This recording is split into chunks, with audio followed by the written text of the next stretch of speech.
Good morning students. देखिए आज हम आप लोगों को क्लास 5 की हिंदी का 10वां चैप्टर पढ़ाने जा रहे हैं। देखिए चैप्टर का नाम है संतुलित भोजन। देखिए संतुलित भोजन का मतलब क्या होता है।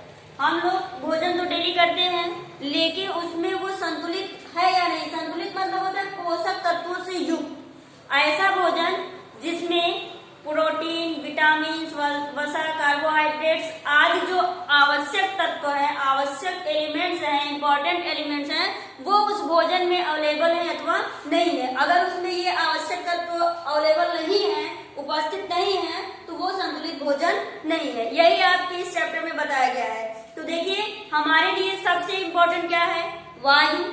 उसके बाद क्या है, जल। जल के बाद हमारी जो सबसे इम्पोर्टेंट तीसरी आवश्यकता है वो है भोजन। इन तीनों के बिना कोई भी व्यक्ति जीवित नहीं रह सकता है। तो देखिए भोजन हम क्यों करते हैं।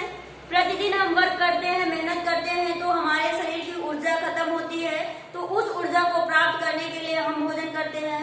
और कुछ सेल्स होती हैं, कुछ कोशिकाएं होती हैं जो टूटती रहती हैं, बनती रहती हैं, तो उसकी पूर्ति के लिए भी हमको भोजन करना पड़ता है।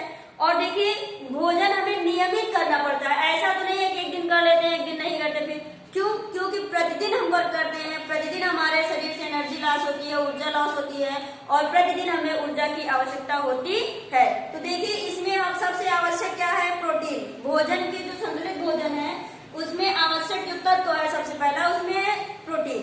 प्रोटीन की मात्रा दाल में, अंडे में और दूध में भी पाई जाती है। तो इन सब चीज का हमें प्रतिदिन सेवन करना चाहिए। कैल्शियम और फास्फोरस ये हमारे दांतों के लिए और हड्डियों को मजबूत बनाने में काम आता है। तो इसके लिए हमको मुख्य रूप से भोजन में गेहूं और दाल, चावल और दूध ये सब लेना चाहिए। कार्बोहाइड्रेट्स ये भी हमारे शरीर में बहुत महत्वपूर्ण योगदान करता है। स्टार्च जो गेहूं, चावल, बाजरा, मक्का आदि में, आलू, अनाजों में भी पाया जाता है, तो इसका हमें सेवन करना चाहिए प्रतिदिन। शक्कर ये भी हमारे शरीर के लिए आवश्यक है, ग्लूकोज देता है और इससे हमारे शरीर को ऊर्जा प्राप्त होती है। वसा और चर्बी ये भी हमारे शरीर के लिए आवश्यक है, जो दूध, मक्खन, घी, वनस्पति तेल, अंडे, बादाम आदि से हमें प्राप्त होता है।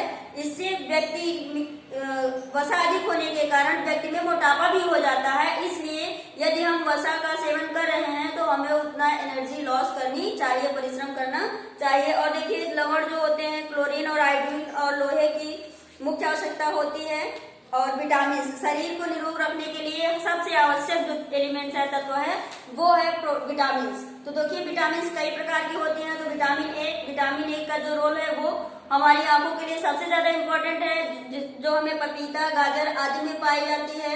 विटामिन बी, और देखिए विटामिन ए की कमी से हमें रतौंधी रोग हो जाता है, जिससे हमारी आंखों कमजोर हो जाती है और दिखाई नहीं देता है। विटामिन बी इसकी कमी से हमें बेरी रोग हो जाता है। तीसरा है विटामिन सी, इससे जो है स्कर्वी रोग हो जाता है और मसूड़े हमारे कमजोर हो जाते हैं और मसूड़ों से हमें ब्लड आने लगता है। तो ये सब विटामिन सी की कमी से होता है।